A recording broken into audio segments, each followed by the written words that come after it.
Excuse me, sir. Sir, is this your G-Wagon?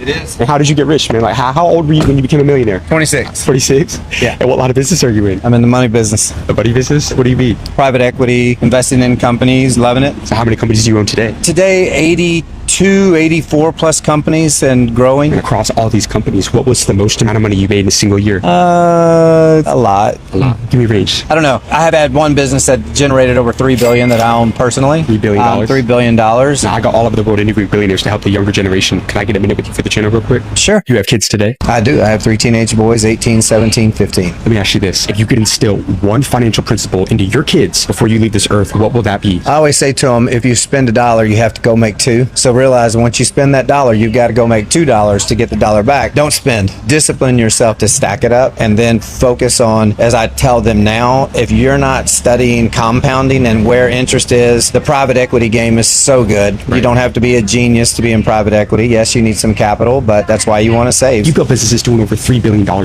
year. You're still building companies today. You own 80 companies now. Why still keep building businesses and making millions and billions of dollars? Like, why are you still... Business is fun. People are fun. I think at the end of the day, fulfillment is the number one deal. You are very fulfilled by what you do. You love it. You get a high off of talking to people, right? And you learn so much from it. So I think we've made millions of dollars from it too. Exactly. But it comes with loving what you do. You got to love what you do, and everyone will find what they love. They just have to be willing to turn over 1,000,000 more rocks than most people. Most people that you and I grew up with, they just wouldn't even take the chance of turning over 5 rocks for fear of what their name may look like for trying 3 or 4 ventures and falling on their face. They're worried about what people think about them. It's the biggest mistake you can make in your early 20s. How did you overcome that? Because I'm sure you had people that doubted I'll tell you a fast, funny story. So before the internet, I was making 6 figures a month in my mid-20s. And so back then, it was life-changing, right? But I was saving. I understood how to invest. Back in that day, there was a phone book. I never will forget. One day, I'm looking at this phone book, and I'm looking in the mirror, and I'm like, you're the biggest liar. I'm looking at myself in the mirror going, here's a phone book with every first name and last name within a radius of where I live. And so I started calling every first name. I'd say, hello, David, so-and-so. I can't remember where I met you, but I wanted to give you some updates on my company. And I started going through that, and it was a big game changer for me in my confidence level. I understood the power of leaving voice messages. So I think in today's world, the other thing that I would tell all of you is your Rolodex is your Rolex. Your Rolodex is your Rolex. And if you utilize the first I've never heard names, that before. Yep, thank you. And I believe that. I think everyone has all these contacts. You've got all these friends, but what are you putting in front of them that you feel has value, that you're passionate about, and that you feel is something that they need to purchase? If you say, trust me, order this, you'll hug me later, you're on your way. So it's true when they say that the more hands you shake, the more money you make.